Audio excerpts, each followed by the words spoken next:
Constitution of the United States guarantees to the American people a free and unfettered press. From colonial times, we have enjoyed just that. An unfettered press is one thing. However, oh, Carl, let me ask you something. Tony, whatever it is, Kenneth Wade, I'm on my way down to headquarters. It's very important. Well, this is very important, too. And the press club wants me to deliver this address, and I'd like to get your comments. Oh, yeah, sure. Go ahead, Tony. Shoot. An unfettered press is one thing. However, there never has been room... Cup and can. Don't restrict yourself to talking. Why don't you bang some pots and pans around? Why don't you play a trombone solo? Oh, no, an unfettered press is one thing. Go ahead, Tony. It's very good. I like it. I like it. However, there never has been room in our society for yellow journalism, sensational ballyhoo, or inflammatory gimmickry. Oh, how many here's a little times beret. Where'd you get that? There it is. There's what I'm looking for. Well, come on if it's so important. No, you go on ahead, Tony. No, come on. Tell us about that little miniature hat you've got there. We all want to hear about it, Carl. Come on, tell us about it. Well, this morning at 6 a.m., the police department very quietly released their prime suspect in the Piaget murders. Did you know that? I went to Chez Voltaire last night. Even the pâté seemed lackluster. Do you know why they released the suspect with so little fanfare? Because the police were completely stumped for another suspect? Right, but not me. Look. What is it, Salvador Dali's bar mitzvah picture? Yeah, well, I admit that it isn't really very clear, but I think it's a picture of Paul Langlois, a Cajun up from Louisiana. See, this little man was telling me, giving me the entire scam about Langlois when suddenly he disappeared right in front of my very eyes. I think he was murdered, Tony, to silence him. A little man disappeared. Yeah, but that's not I wonder all if I can go on with my speech. I wonder if I should go on with my speech. Oh, yeah, of course you should, Tony. Go ahead. I'm sorry.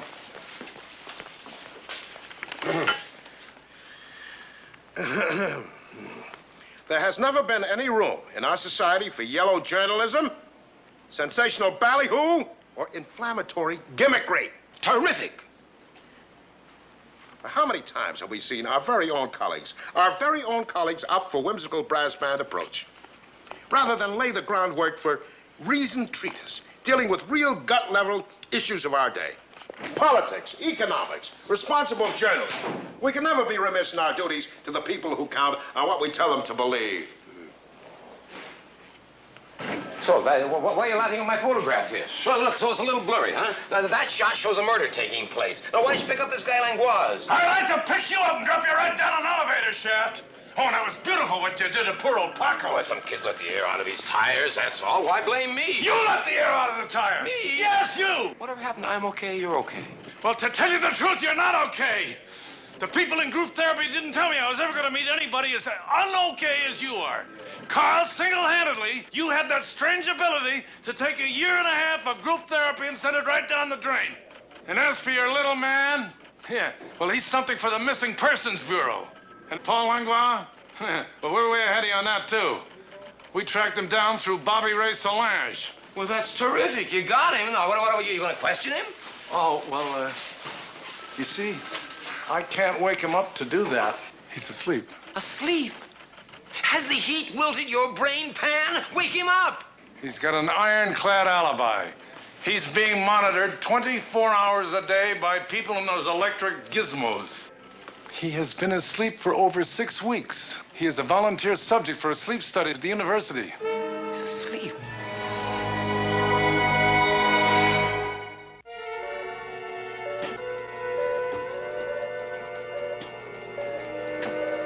Guess what Dr. Davis did in the surgeon's lounge. So I went back to my bureau chief and I told him about your place here, and he agreed with you completely that there really is a story in your work over here.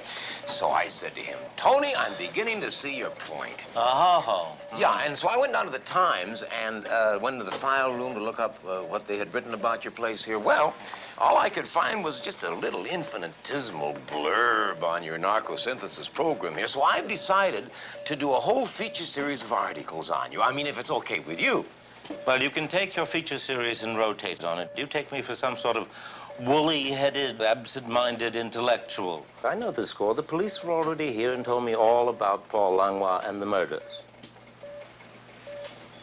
And? I dusted them off quick, and I'll dust you off even quicker. Paul Langlois has been asleep for 6 weeks. Is there any more to be said? Yes, a good number of his friends have been put to sleep for good. Now, doesn't that interest you? I have never been interested in the crime genre in movies or books, and in real life it leaves me even colder. The only thing that interests me now is this experiment. You have kept Paul Langlois asleep for 6 weeks and not allowed him to dream. Why? To find out what's happened. That is science.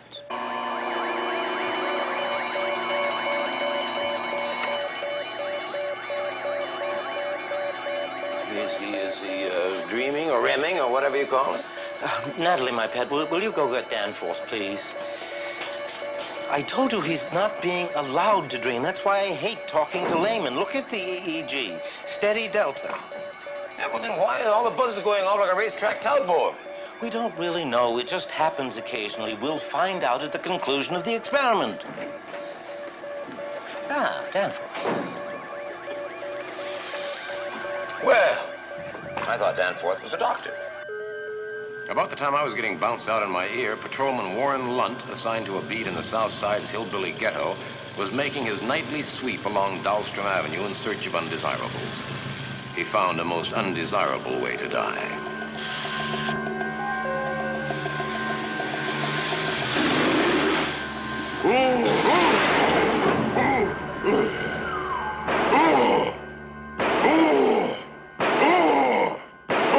Ambulance unit requested immediately. Officer down, the corner of Dahlstrom and Ravenel. Roger. Captain Siska, Unit Bravo 9, a request for rented unit, corner of Dahlstrom and Ravenel. Dahlstrom Avenue was only 2 blocks away from where Morris Shapiro, alias Pepe, had been snatched from in front of my very eyes. It was definitely clear what was happening at the Dahlstrom Avenue intersection.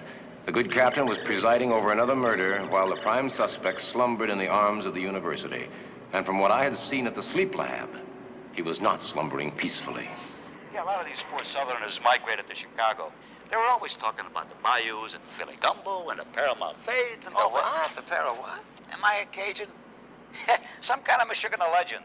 They were always laughing about it, saying, "Watch out for Paramount Fade. Paramount Fade's gonna get you."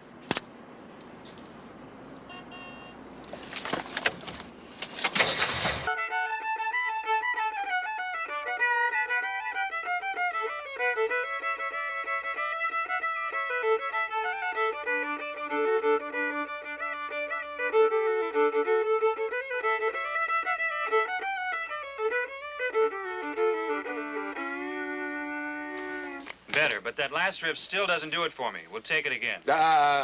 Gene, guy named Kolchak here to see you. You want to rap with him? Kolchak, pedal steel player from Muscle Shoals? No, I'm, how do you put it? Yeah. No, I'm the reporter who gave you $10 the other night for a one-liner on Bobby Ray Solange. I'm here to pick up the rest of my dollar's worth. Not when studio time costs $60 an hour. That's what I told him. Yeah, well, what is Paramalphay? I give up. What is Paramalphay? Can you believe this? Here I am busting my chops trying to cut a bullet, and this guy wants me to tell him bedtime stories. What do you mean bedtime stories? Paramalphay's the boogeyman. That creature's lived in them swamps since before us Cajuns got there, they say. Boogeyman, does he have... I can't work this. You know, a bullet is a tune that goes right to the top. It's a hit. Does this Paramalphay have Spanish moss all over him? Yeah. Yeah, well, look, I'm going to beat the drums in here all day for you, but you're going to talk to me. Now, just why do you call this Paramalphay a boogeyman? Paramalphay's supposed to come from the upper bayou regions. Yeah? He's wet, he's covered with rock and Spanish moss. And when I used to get out of line when I was a kid, my mom would bring me back around by telling me Paramalphay'd get me. What do you mean, get you? She said Paramalphay'd squeeze the life right out of me. And how do you get him? You have to stake him with a stick from Bayou Gum. Well, thank you very much. Why don't you and your boogeyman just boogie on out of here? And a 1, 2, 3.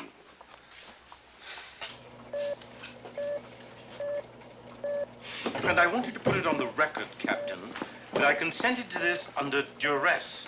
Natalie, you're my witness. Doc, I want you to give him a second injection. I want this man awake. Oh! Well, a dead cop's a lot scarier than the university's legal department, huh? Too bad for that motorcycle cop you didn't make up your mind earlier. Isn't this debasing enough without having this ass spraying around here? You know, I tend to agree with you, Doctor, if I saw my Nobel Prize going down the shredder. But the fact remains that your guinea pig here dreamed 5 people to death. I don't have to listen to this poppycock. Well, you'd better. You sent him to a mental level that no human being has ever been to before. And somehow, his dreams, his nightmares have created a creature, a legend from his childhood, named Père Malfait. I told you, he has not been dreaming. He wasn't dreaming. How do you know he wasn't dreaming? You yourself told me in there you didn't understand what was happening. He was in steady delta. Get the EEG. No, I'll get it.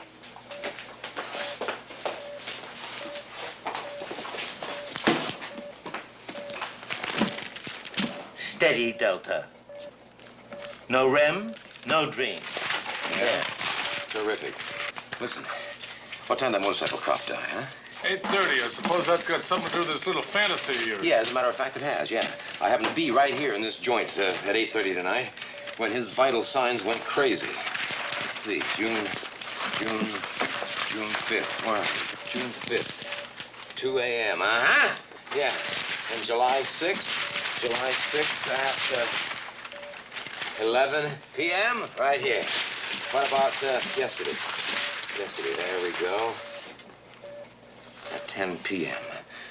It was on those times that Honoré Piaget, Bobby Ray Solange, and a little guy named Maurice Shapiro were probably Are you gonna bring killed. that little man of yours in here again? Yeah. Look, isn't it not the hell you came in through that door frothing at the mouth and screaming about swamp monsters and dreaming people to death?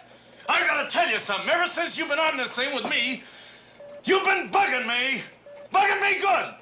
I want you to know you're grating on my nerves, Kolchak. Captain, must we have this emotional outburst? There is something decidedly odd here. He should be awake. Paul? Paul? Something is very wrong. I gave him twice the usual dosage of methamphetamine. He should be out of it. Well, if you don't wake him up, Doc, then somebody better start whittling a spear out of Bayou Gumwood, because according to legend, that's the only thing that's going to kill Père Malfait. Will you shut up about that now, right now? Shut up. Did you hear that? He heard me. No, not he. It heard me. It doesn't want to die. Listen, is this the subject that Michelle Kelly almost woke up? Yes, it is. Yeah, what time she die? Come on, Cisco, what time she die? About 11 o'clock on July 3rd? 11. Yeah, huh? That's right. Well, it killed her because she was clumsy and she almost woke him up. And that's your answer.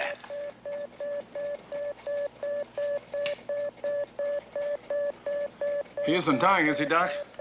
That assumption's a bit premature, but I'll tell you one thing. I can't wake him up.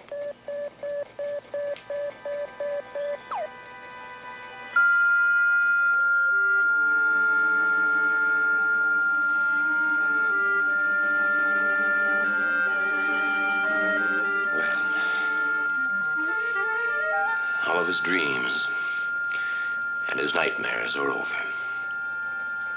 I hope.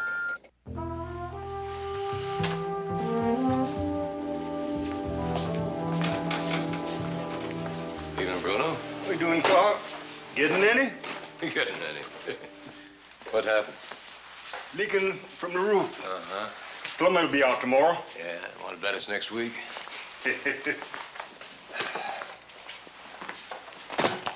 Oh, boy.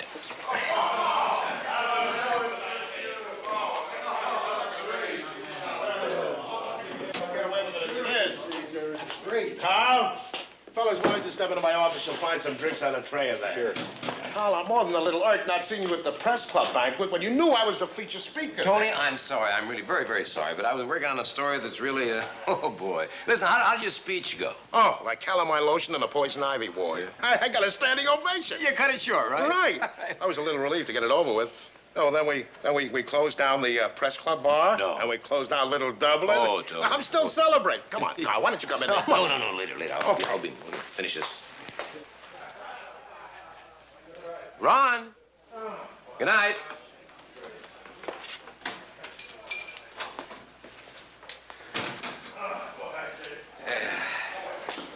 Well, all right, let's get to work here.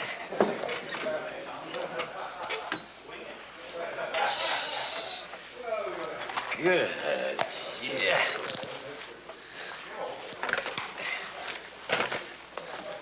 What they got up there anyway, Bruno?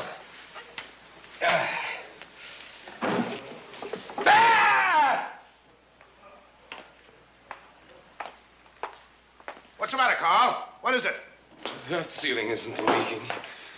He's been here looking for me. Permalfay's been looking for me. Perma, what? What are you talking about? What is that slop there?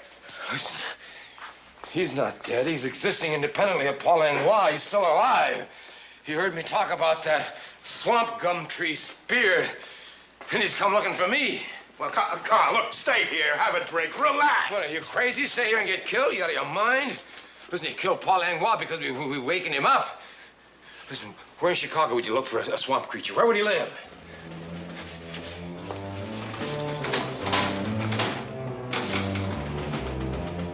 He's been working too hard.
abortive evidence for my theory was washed away through the Chicago Sanitary Canal. But why call it a theory?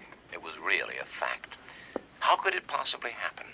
Well, they say that the mystics of India, while in a trance, can grow back severed fingers and move boulders with the power of their minds. It's documented.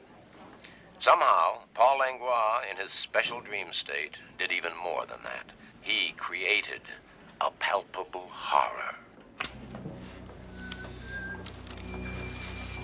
When I contacted the sleep lab, they told me Dr. Pollock had lost his taste for pure research. He'd shaved off his beard and gone back to Long Island to work in the family shoe business. And what about Paul Langlois, the innocent test subject of that pure research? Well, he's just plain dead.